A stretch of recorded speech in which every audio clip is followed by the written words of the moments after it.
So here we have the Ford Focus Automatic on a 67 plate. I'm going to start off by showing you around the outside of the car, and then we'll hop in and run through some controls on the inside. But from the outside, you can see that it's a 5-door car with alloy wheels and tinted windows around the rear. Let's start off inside the boot and then work our way around the rest of the car from there. As we approach the back of the car, you can see we have reversing sensors, plenty of boot space as well, along with that 60/40 split folding rear seat should you wish to increase this space even further. Okay, so we're just going to work our way back round to the front of the car, and then we'll hop in and run through some controls on the inside. But now that we've done a full circle of it, you can see it's in excellent condition the whole way round.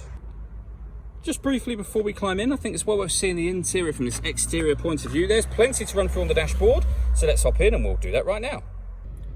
Okay, now that we're inside the car, we're going to start with the dials. On the left-hand side, we have the rev counter, and on the right-hand side, the speedometer.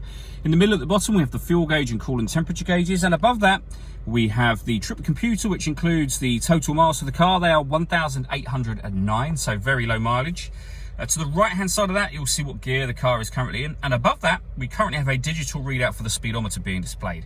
You can change that information for various bits of individual trip computer and fuel economy info, or you can have these 4 pieces of information displayed up there simultaneously.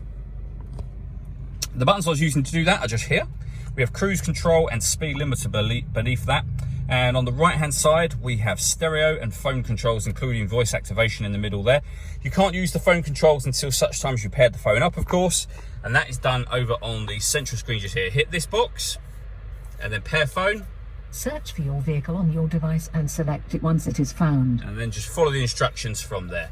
You will have noticed, I'm sure, this car has got satellite navigation. There's a full video that shows how this works that you can find on our website and also on our YouTube channel as well.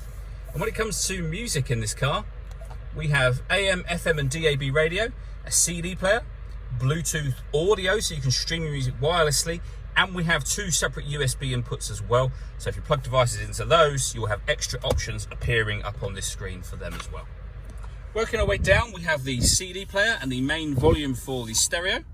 We then have the air conditioning. If I move the gear lever out the way, you'll better see it a bit clearer, but we have the fan speed, temperature, direction of the air. When you're happy with those settings, this button turns the air conditioning off in this case, or back on again. You can recirculate the air that's in the car. That's a great way of heating it up or cooling it down quickly depending on the temperature you've set just here. You can turn that off as easily as you turned it on if you wish to. And we have a heated rear and heated front screen as well. One of the 2 USB inputs I mentioned before are just there. We then have the gear lever for the fully automatic gearbox. The buttons on the side of it enable you to change up and down a gear manually should you wish to. We have a 12-volt charging socket. This button turns off the stop and start. So this car is designed to cut out when it's stationary in traffic to save you fuel. Hit that button to turn that system off. And then all the way back in the central armrest, we have a 12-volt charging socket and the USB input, or the second USB input that I mentioned a moment ago. All that leaves me to say is thank you for taking the time to watch this video. If you'd like to come and see the car in person and have a test drive, please feel free to call any of our MJA sites. We'd love to hear from you soon.